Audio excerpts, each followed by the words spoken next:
Well, hello everybody, and welcome to another edition of Meepleville Meets.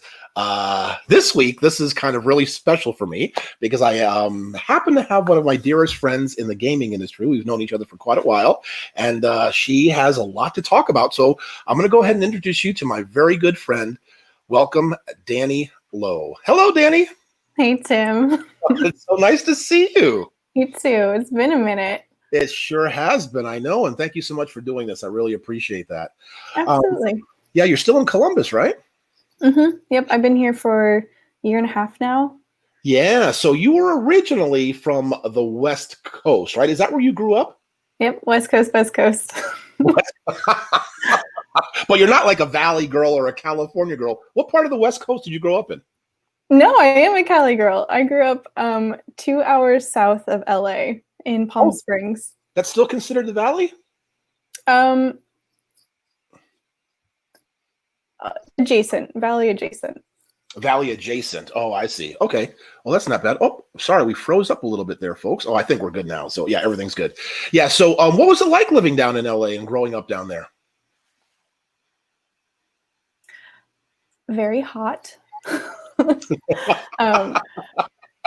Yeah, where I grew up, it was 120 degrees in the summer. So I left there as fast as I could. And I moved to Santa Barbara, which was a couple hours north of LA on the beach. Right. And it was you have a sister, correct? I do. She also moved out of the desert. She's up in Oregon now in the forest, much cooler. Oh, okay. So like growing up, what was Danni like growing up? Like what were your hobbies? What were some of the kind of things you did? I was a super nerd growing up. I was in band. I played classical piano. I was in choir. So very musical nerd, apparently. I did musical theater. I didn't actually play any games until I went to college. Yeah, very different person then than I am now. So you're a artsy person, I guess? Yes. Used to doodle in all of my notebooks during every class. Still somehow managed to get good grades. But yeah, I love all things creative, though I'm not especially good at any of them. No. Hold on a second. No, listen. So I know you're being modest. So you like to perform. And you said musical theater and you played instruments and stuff. So were you a better instrumentalist? Were you a better actor? Or were you a better singer? Well, out of those three, what was the best? Definitely not the best actor or dancer. Okay. During one audition I went to, the director was a friend of my father's. They both taught at the same school. And we had to learn a dance, a choreographed dance during the audition. And apparently the director said to my father a few days later, "It's a good thing she can sing because she sure as hell can't dance." So, so is it you just couldn't get the choreography, or you have no rhythm? Both. Never having to learn to dance. Anxiety. 2 left feet. Probably all of the above did not help. Oh, okay. But I'd probably say I'm a better singer than instrumentalist. Yeah, and what kind are you like? Do you like the Broadway musical things? Do you like pop? What's your favorite kind of genre to sing? To sing, I love ballads. So all of the sad songs, the sad slow songs, those are my jam. My go-to karaoke song is "Someone Like You" by Adele. Singing Adele. You must be pretty good, girl. That's you don't have to step up to karaoke and pull out Adele without being able to sing. So I try. And so then obviously you went to college, I know that. And what did you study in college? What was your major? A long time ago, I dreamt of being a high school French teacher. So I got my major in French literature. Okay. 18th century French literature. And I got my minor in education. And did you do any kind of performing or any theater in college? Um, I was part of a German choir without speaking German. Okay. Just learn the words phonetically. Yeah, German is actually very easy to read because Okay.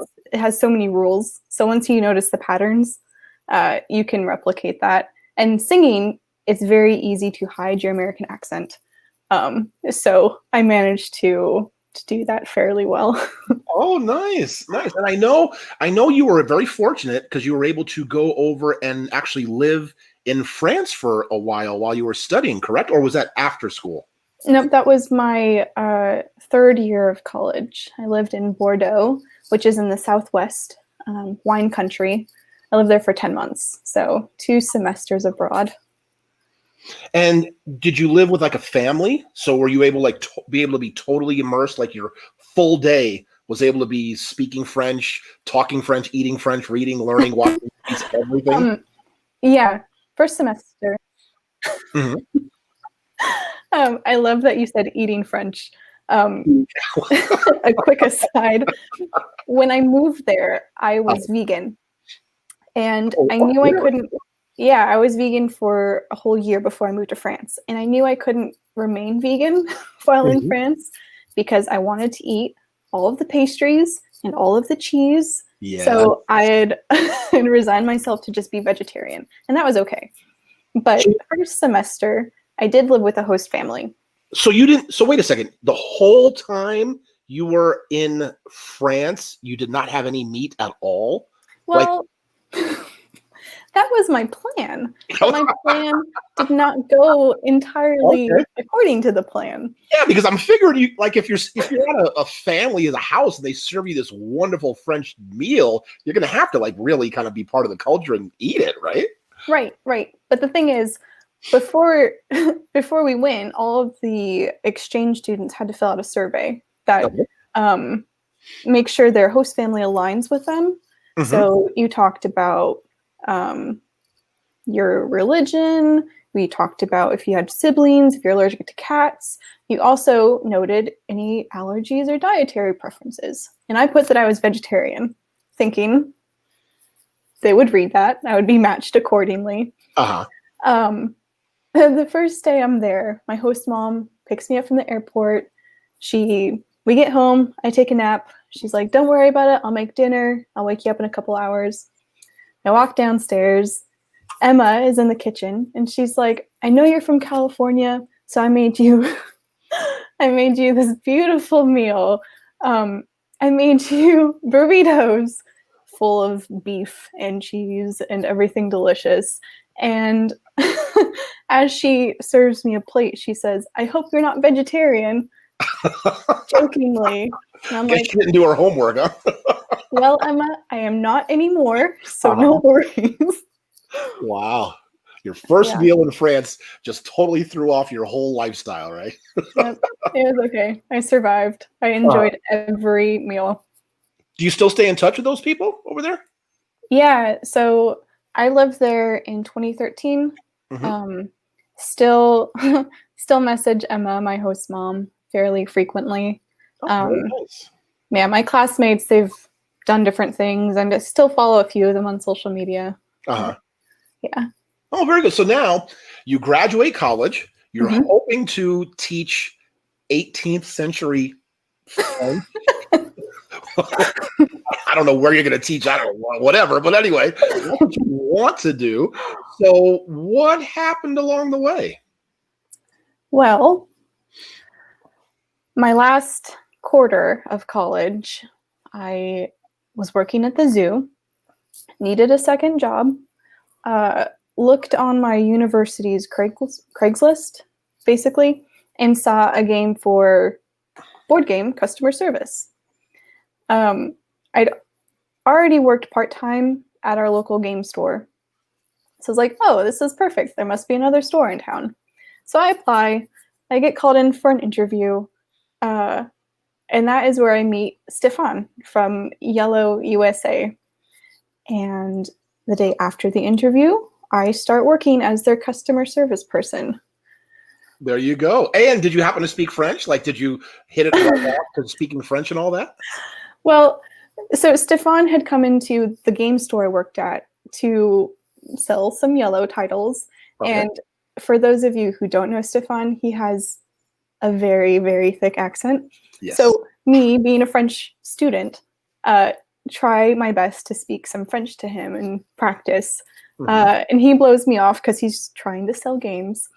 But I remember him during my interview, and I remind him of the fact that we'd met. Oh, he had no idea when you walked in there.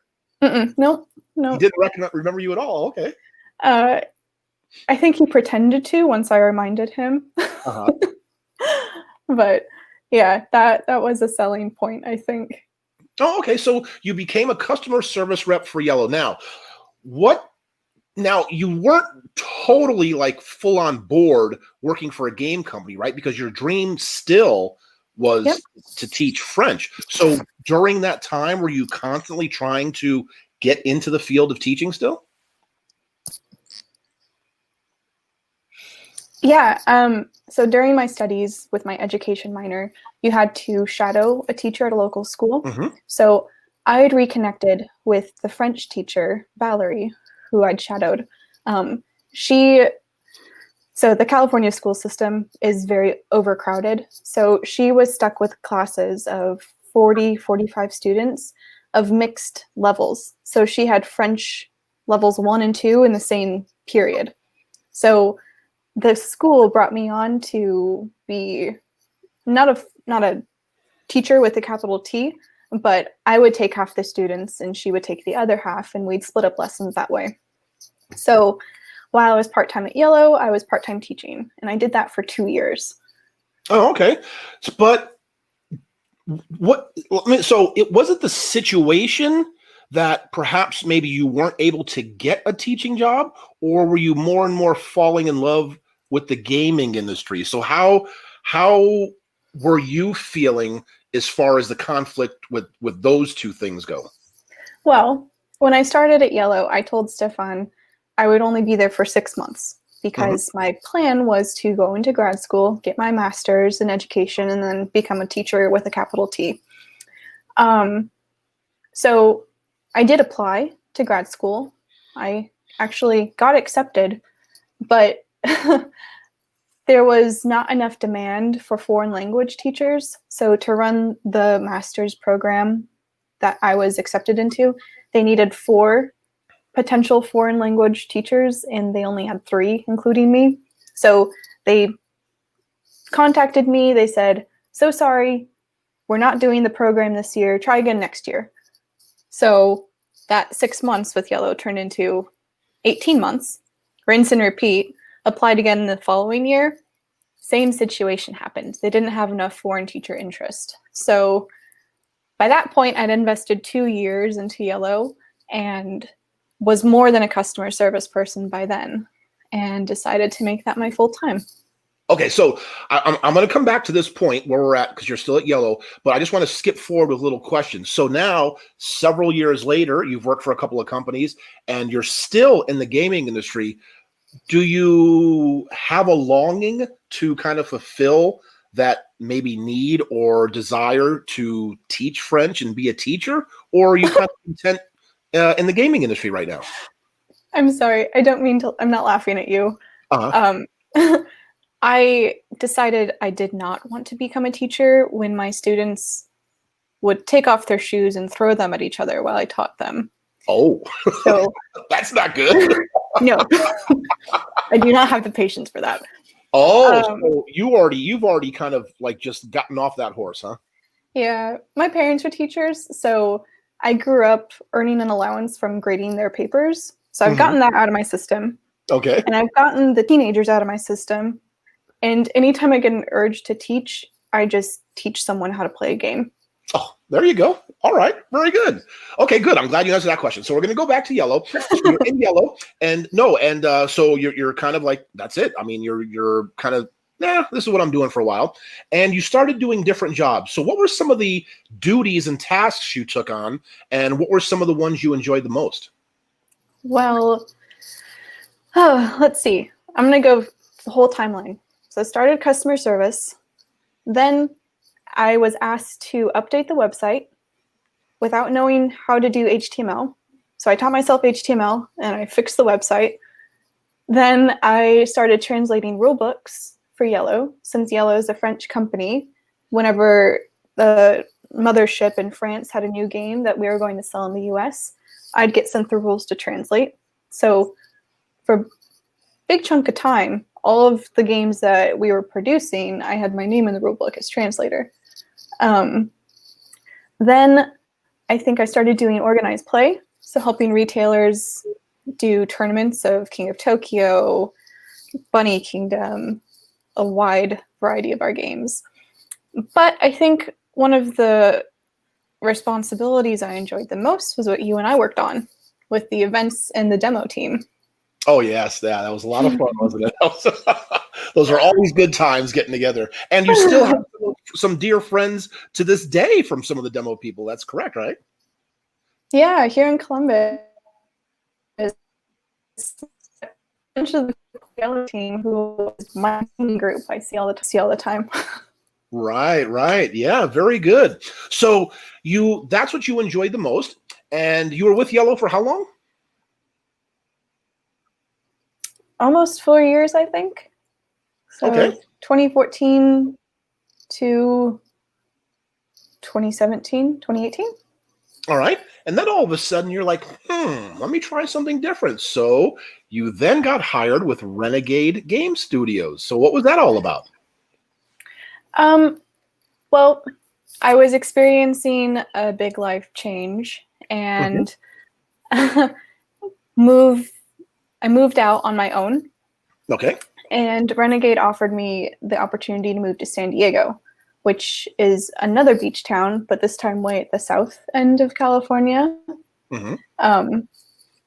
For there, I was doing a lot of marketing. So still wearing multiple hats, doing events, volunteers, working with press people, but focusing on promoting our new releases. And I worked very closely with another past Yellow coworker, Sarah Erickson, who is very dear to me too. And so that was what was your actual title there at Renegade? I was the associate marketing manager there. Okay, so now you're doing more marketing, and I remember we ran into each other at Essen, but you still had a hand in working with the demo team and stuff still, right? Because you really like doing that. Yeah, so marketing manager, but also, sorry, Tim, can you hear this? Yeah, I can. Okay. Marketing manager, also pseudo event manager without the title. Okay. So staffing all the events, designing the booth, doing all the interviews on site too, which was fun. Got to meet a lot of fun people that way. Nice. Very good. And then you had the opportunity. How long were you with Renegade for? Almost a year. Almost a year. And then you had the opportunity to all of a sudden get involved with Gamma, but that involved moving away from the West Coast. So did you have any apprehensions at first about leaving kind of what you've always known? So yeah, California to Ohio is very different. But you see, I fell in love, and that was a big motivator to move. So all of the apprehensions, there were definite pros and cons, and it took months of consideration, but beginning to work at Gamma made the move a lot easier. And then moving to Columbus wasn't as scary because of the friends I already had here, the Yellow demo team. Right, exactly. So what was the initial, like the first couple of months? So you've gone from working for independent game publishing companies now to working for an organization that is sort of, I don't know exactly what I would say, but it's not an independent publishing company. So what was a transition like that for you in the beginning? So you're right, it's super different. Instead of working just with my team of coworkers, I now had to kind of be a helping hand to everyone in the industry, because Gamma is the nonprofit, so it helps all of the professionals in the industry, but they also put on Origins Game Fair, which is the second largest gaming convention in the US. So I was interacting with publishers, with press people, retailers, and just people who love games. So there were a lot of different energies at all times. Origins was always exciting. Gamma, the news was so different, and you had to stay on top of professional industry trends. So it was a challenge to juggle all of these, but I was never bored. And what is your official title? What was your official title with Gamma? I was the communications manager. So you still had a touch of marketing then, right? Because I mean, wasn't the specific job duty, but you still had to do some marketing, correct? Oh yeah, I handled the social media. I was at the head of a rebranding project. So if you saw Origin's shiny new logo this past year, that was managed in partnership with Matt Paquette, a Canadian graphic designer. He's done a lot of work for AEG. So you've seen his work, particularly on Mariposas, the butterfly game. I'm sorry, you have to see this one more time because the internet was a little wonky there. Dang it. Which part? Just what you just said, your last sentence. Matt Paquette has worked on the upcoming Mariposas game. Okay. Beautiful butterfly game by AEG. Yeah, Elizabeth Hargrave. I had an opportunity to interview her. So yeah. Oh, awesome. She's super sweet. She is. She's lovely. Yep. So you had the opportunity to work that and kind of get a whole new look for Gamma. So what was the impetus for that then? So because I know there was like a new director, sort of a whole new kind of face to Gamma. Yep. What was their goal, or what were you kind of intending to do with that whole new branding? So it was important to me, as we're making all of these changes for the better and giving professionals the resources they need to succeed, that there's also a higher standard for how we represented ourselves too, both for Gamma and Origins. So as the second largest convention in the US, I look at all the other conventions happening and where they set the bar, and I wanted to at least meet them there too. And what we were working with before had limited opportunities. So working with Matt to create new identities made us a lot more flexible and a lot more modern, which was important. Oh yeah, sort of. So you felt like 2020 was like sort of a new beginning for Gamma. Mm-hmm. There was a whole new team who brought all these fresh ideas and excitement, and we wanted that to be physically represented too. Oh, okay. So one of the things about Gamma, as far as what is like their general mission, like when you were there, because I just want like some of the audience to know what they do, because like you said, they're a nonprofit and they sort of represent the industry. So if you could, for a little bit, just explain what the scope of the Gamma organization is, if you could, like briefly. So going from the nonprofit standpoint, their mission statement is a game on every table, a table for every gamer. So this was adopted in the past couple of years. The goal being they wanted as many people as possible to have access to games. And to do that, they support all of the professionals in the industry. So, from your retail side, retailers are connected to distributors and publishers, and the publishers are connected to those two parties and press people and manufacturers. So it's this whole interconnected web. By supporting everyone, we support the gamers themselves. The other side of that, the table for every gamer, promotes inclusivity. So we were working towards a few initiatives that encouraged diversity, more people in general at the table, and then making sure that there were seats for very specific individuals who didn't feel invited. Okay. So so now you're with Pandasaurus, you're back with a publishing company, and the reason I'm just mentioning that real quick, we're going to get into that, of course, but then you had worked for Yellow and Renegade, and then in between there was Gamma. So what was it like? Because now all of a sudden with Gamma, you're more or less selling gaming. You're more or less selling the overall thing, not necessarily a product, right? Not a game, Right. but now you're back to selling products. But so what do you like of each, okay, of the selling of the message or of the idea of gaming as opposed to products or vice versa? So when I first joined Gamma, it was really refreshing because, as you said, we're selling gaming in general, and I love gaming. So it was really easy for me to genuinely be excited about everything I was doing. Everything with Origins was amazing, promoting every aspect of the convention.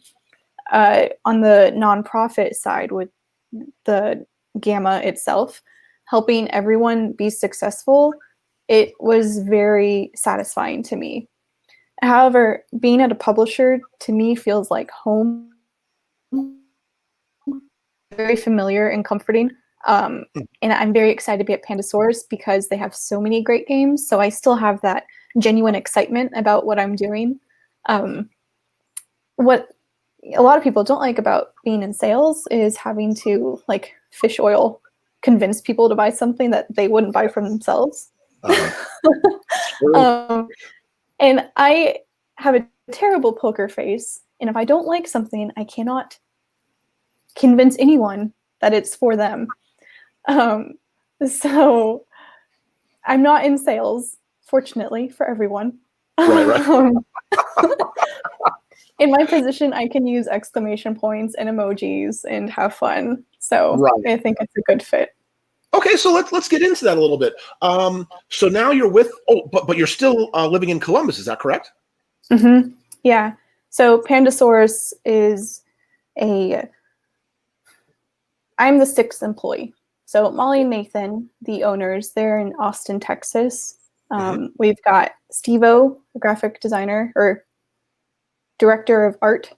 He's got some really fancy title that I'm slightly envious of. He's also in Texas. Okay. Then we've got Brian and Nicole and me. We're all work from home in different states.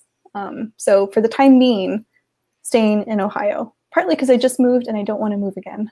Right. Just unboxed all of my games. But not only that, I see that you've taken to Columbus, right? Mm-hmm. Not only because you said you fell in love and you know that's one of the reasons why you moved there, but in the consideration, because I know for a while you had several interviews, you were looking for different companies, and for you personally, was one of the conditions that you were able to stay in Columbus, or were you willing to make a change and perhaps move? No, I wanted to stay here. Okay. So living in San Diego, beautiful, lots of things to do, but I didn't have a big community of friends. So now that I am in a place with friends that mean a lot to me, that I at least can see digitally now. Yeah, I know, right? There's always going to be that asterisk. No, it was important to me to stay here. So I actually did turn down some offers and interviews from companies who required relocation. I see. Okay. So I know, Andy and Steven and Amy, those are the three I know the best. I know there's a lot more people who I should know their names, and I apologize, but lovely people who are really good friends. I know you still associate with them. But besides the friends, what is it in particular about the Midwest, right? Because that's a big change from you from California, and Columbus itself, that you really, really enjoy being there? So it's not so much the Midwest as it is Columbus. I've seen a fair bit of Ohio now. It looks very similar. But Columbus has a lot of excellent food, and it has a lot of excellent art. There's a lot of concert venues too. So I'm naming all these things that we could do in the before times, but they're still very important to me. We also have a lot of game stores, which I know a lot of cities do, but these ones, you've been to Tabletop Game Cafe. Correct. Yep. That is my frequent haunt. I What is it? love that cafe. Okay. So it's a lot of things, experiences, I guess. Okay, and so you think that Columbus will be your home for a little while then, huh? At least 2 more years. At least 2 more years. Okay. We'll got see. a timeline. Oh, what's coming up? Is there something you can reveal? No. Just hashtag West Coast, Best Coast. There might be a return to California in my future, but come on, Danny. I mean, the cost of living has to be like a tremendous difference, right? From the West Coast to out Ohio. Yeah. So my apartment in San Diego was 300 square feet, tiny studio. Yeah. I pay less here for a 2-bedroom apartment with parking. There you go. Yes. Yeah. Wow. So that's why it's a couple years in the future, so I can save up enough California money. Yeah, there you go. Good deal. Okay, so now you're with Pandasaurus. Yeah, Pandasaurus is a fantastic company, has some great titles. What now is your official title at Pandasaurus? I am the marketing manager. Not a director of fancy things yet, but maybe one day. Okay, so obviously that just means marketing the product. So becoming a marketing manager for a publishing company, and again, you touched on it a little bit at Yellow, you touched on it a little bit at Renegade, you had some duties with that at Gamma. What are some of the things that you find important from a publishing company that gamers like me or my customers like from the store, what are the things that you feel that are necessary that you need to do to market a game? And what I'm asking you, Danny, is if you were to go to any publishing company, right, what are, say, some of the 1, 2, or 3 things that you find are sort of necessary in marketing games to the general public? So one thing I swear by is having a Board Game Geek page. I know as a gamer myself, that's where I go to clarify a rules question, pull up the rule book. That's just a fantastic resource that a lot of people use. So having your game pages be as fleshed out, as robust as possible, benefits you immediately, especially since you can link to your game page on your own website there. I like coordinating with BGG when we announce a new game. You can submit your game in advance, and you just let them know, hey, X day, X time, we're going to launch the announcement. And they'll make their page go live at the same time. So if you time it right, and you have everything set up, you can also include your pre-order page too. While lots of traffic is driving to BGG, it'll pass on to your own page. So that's one thing. Another really important thing is working with media members. There are so many talented content creators out there. And partnering with the best ones will help drive sales of your games and connect gamers to it too. So having rules tutorials, playthroughs, just even overviews. Believe it or not, I even watch reboxing videos. So we've heard of unboxing, right? You take out all of the components, you punch them, see what's there. But some games, there's so many components that you need to know how to put them back. So that's so true, yeah. I watch those too. Any type of content can be valued by a certain gamer. So okay, so here's something interesting. I'm sorry, did I interrupt you? Did you have more? Okay, here's something interesting that I want to touch on a little bit. So you brought up Board Game Geek, and then you brought up content creators. So Yellow's a big name, Renegade's a big name, Pandasaurus is becoming a big name. Those 2 outlets are still board game enthusiast centric. So let's step out of there. Pandasaurus or you, or what do you do outside of the board game people who are already sold on board games, the general public, or is that sort of not a demographic or an audience you necessarily market to? Oh no, you do for sure. Okay. Because getting new people into gaming, I think, is the ultimate goal of everyone. Because that means that opens the door for many more board game purchases, you know? So there are certain games that you market differently. So the ones that you're trying to get into mass market, or the ones that you want retailers to suggest to literally anyone. So, you know, all the evergreens, the King of Tokyo's, Ticket to Ride, things that, you know, anyone is going to enjoy and then pass on and recommend to other people. So for those games all have a characteristics in common. They're easy to learn, they look nice, and they're not too expensive. So any game that hits those 3 points, you're trying to spread a wide net. Right.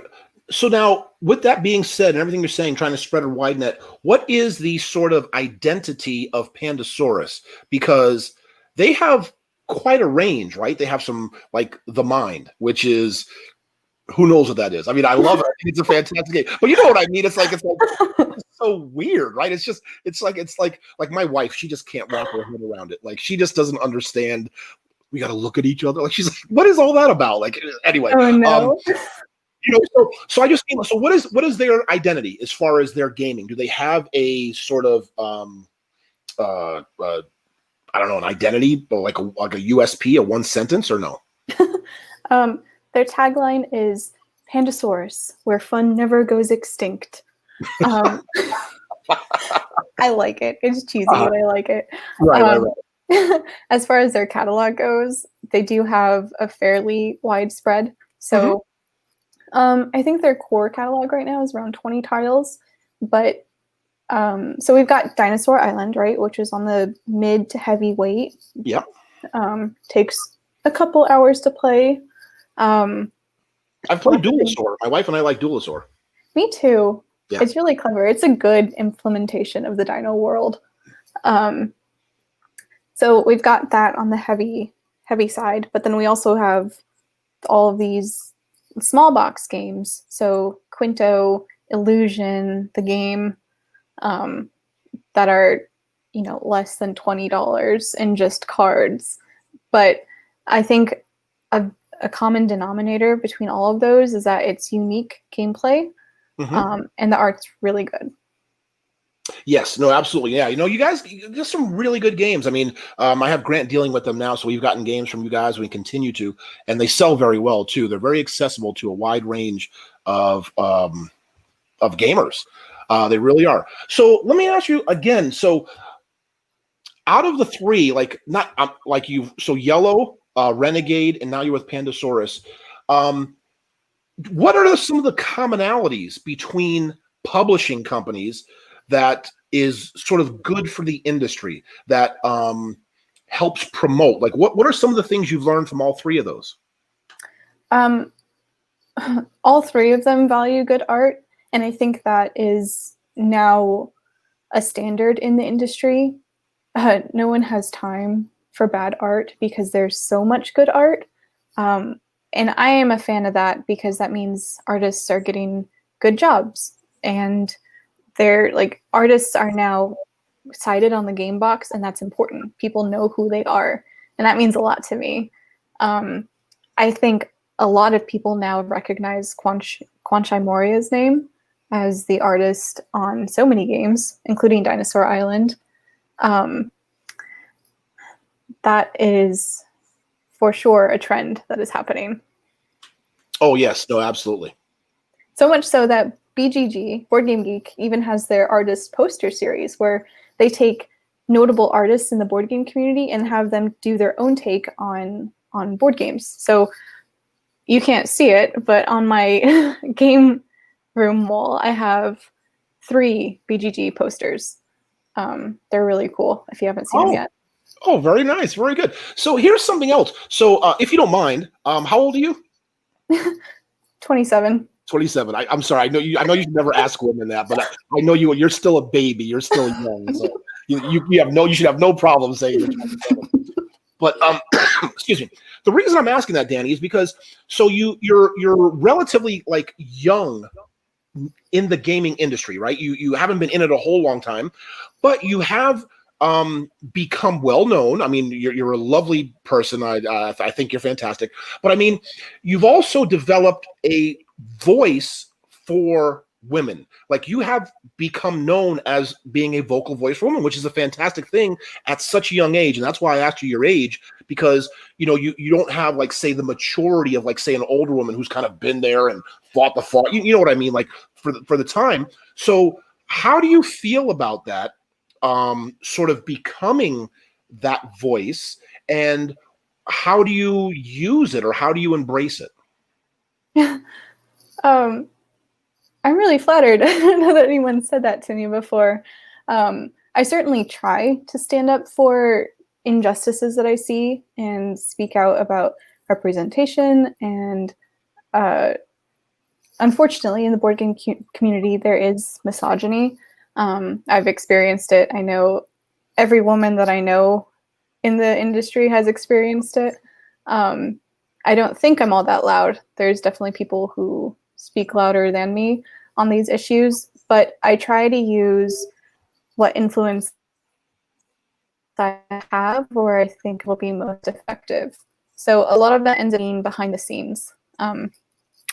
As a publisher and translator, you are responsible for how your games come out. So if you aren't including a diverse cast of characters in your game, that's on you. If you use masculine pronouns in your rulebook instead of gender neutral or swapping or any way to represent the whole gambit of genders, that's on you too. So I try to make sure everyone I work with and everyone I associate with does their best, right? So there are a lot of conversations that happen behind the scenes.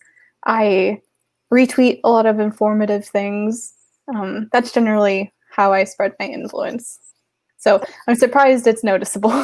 No, it is because again, well, you've worked like Yellow's a big name, Renegade's a big name, Gamma is a big name in the industry, and now you're with Pandasaurus. So you have been with companies who obviously have influence and who have big names. So and people do know you and everything like that. So what are some of the things that you think we as men, like if you could just maybe help me with maybe a list, right? Because especially now with the Black Lives Matter movement and things, people are asking for I don't know, I don't want to say the other side because it's not a competition or a combat, but people like me on the other side of women, I would say I'm a man, right? So I'm on the other side.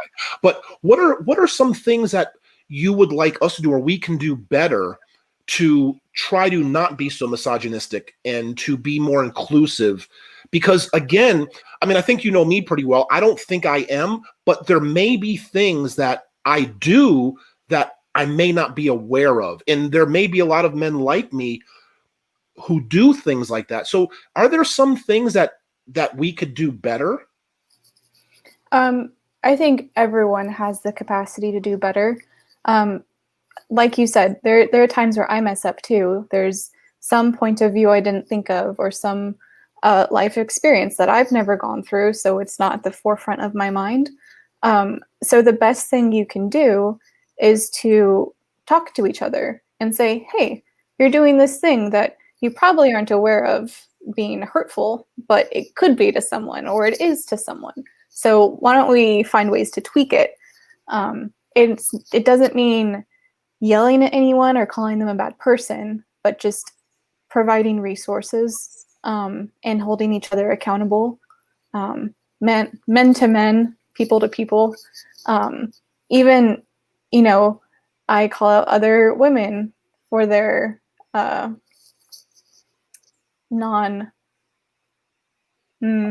do I say this? Basically, when it's hard to find the right words, Tim. Basically, just hold each other accountable to be the best version of you that you can be. No, absolutely. And like you said, I think now with the companies, like you said, as far as like the art and the artist and making sure you have diversity in your vendors and your suppliers, and also just in the rule books, the he, she, the gender neutral pronouns, things like that. I think there has been a shift, and I'm sure you've seen it from your day one. I remember we met having dinner at that restaurant right there on that, right across from the convention center, right? When we first met at Origins. So from that point to now, have you seen a nice shift in the correct direction? Yes. Fortunately, yes. Okay. There's still progress to be made, Oh, but of course. There's always, yes. one really hopeful example I have is the recent Deepwater game called Floor Plan. That is the pinnacle of representation. So this is a roll and write game. You're building a floor plan for a house. But as the construction worker or the architect, you have to satisfy your various clients' needs. And the clients come from a large swath of backgrounds, all sorts of genders and body types and body abilities are represented. So the characters all have names, and they also have their pronouns printed on the card, which I've never seen before in a game. It was really have she, her, he, him, and even they, them. Mixed pronouns too for people who prefer she or they. It doesn't matter to them. One of your clients even uses a wheelchair, and so that actually matters in the gameplay because you have to build French doors, so double opening doors, so there's room for the wheelchair ramp. So it's this attention to detail and thought and consideration that I want everyone to strive for. Yeah, that's great. I mean, I'm really glad that's happening. I guess I would be why I guess I'm learning and listening all about this is because I'm really not a components person. I don't really pay a whole lot of attention to things. So sometimes things evade me, but they may be real important to other people. So yeah, it's good that now I'm being aware of it because again, now I make sure that I notice these things and I try to be a little bit more aware of these things. So I think it helps me become a better person in the gaming industry for my customers in the store by being aware of these things and how they can affect other people too. Well, that's a huge selling point that I hear often is that when people gripe about inclusivity and representation, the fact that you would be upset about this is kind of baffling because by making sure as many people are represented and included as possible, you're expanding your customer base as wide as possible too. Yes. No, absolutely. And again, it's one of those kind of things where you go to conventions, right? And you always hear the thing, oh, I've never noticed this. I've never noticed that. I've never noticed that. You're right. You may have never noticed it, but what you need to do is maybe start noticing it. Right. Because obviously there are these little things that do have an effect on other people. So instead of saying, I've never noticed, I don't notice, say I should notice, and I should probably be more aware of when things like this happen. Or I've never noticed, but you're right. This doesn't invalidate your experiences. It doesn't mean it doesn't happen to you. I'll start paying attention and noticing the trend and working to stop it. Yes, no, absolutely. So I want to talk a little bit more about Pandasaurus, okay, because we're getting close to our time here. So you're with Pandasaurus now, and you're doing marketing. So what are some of Pandasaurus's big products? Like, go ahead and sell Pandasaurus a little bit for me. So the existing products, we have Dinosaur Island. Oh no. Sorry, I'm okay.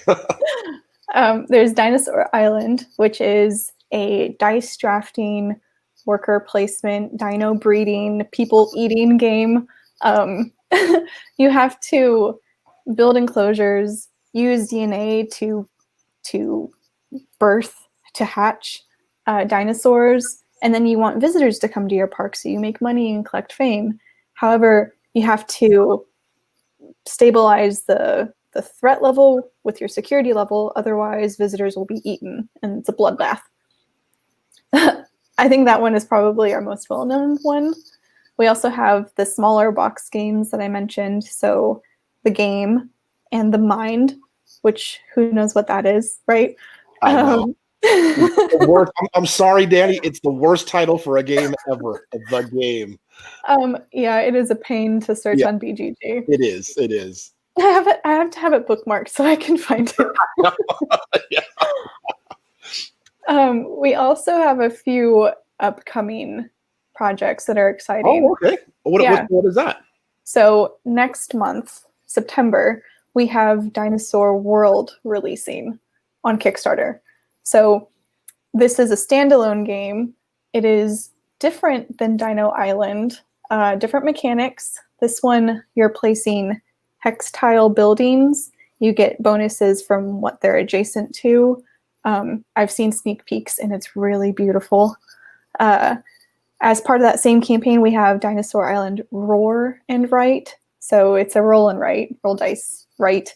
In this one, you're drawing enclosures for your dinos that are tetrominoes, so Tetris pieces. Trying to do that little puzzly thing while still incorporating aspects of the original Dinosaur Island. So I haven't gotten a chance to play either, but I'm very excited. Oh, nice. And how about any more little ones? Do they have any more little ones coming out either or also? Yeah, we have 3 more smaller box games. Okay. Did it cut out, Tim? It did, but you're back now. That's okay. Okay. We have 3 small box games coming later this year. So we've got the game Quick and Easy, slightly easier to find. The game Quick and Easy? Mm-hmm. I'm wondering if we could modify that. Okay. It's the same ascending, descending rules. You have to play the numbers in order. Mm-hmm. But instead of 100 cards, it's now only cards 1 to 50. It's only 50 cards separated into 5 different suits. So each of the suits is numbered 1 to 10. So it's easier in that there are fewer cards, so less chances to mess up.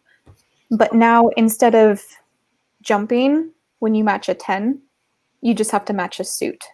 So there are far more opportunities to jump and like rewind to put you in a better spot. Okay, that sounds interesting. Yeah, it's similar but different. Yeah, and speaking of similar but different, sorry to cut you off there. So I did try the Mind Extreme the other day. How was that? I don't know. I've only played it once. So again, it's kind of hard to really make a decision. But, it's sort of like, like when you eat something for the first time or something, it's that first impression does mean a lot, and you have to give it weight and validate it. But I don't want to put a stamp on it because I want to give it another try. But I'm not sure. Because the game is just the mind is just so cool, and it just seems like there's a little bit more strategy, like you're really trying to think this. This one, it seems a little bit more random, because you got to go up, you got to go down. Yeah, it's the mind meets the game. I'm sorry?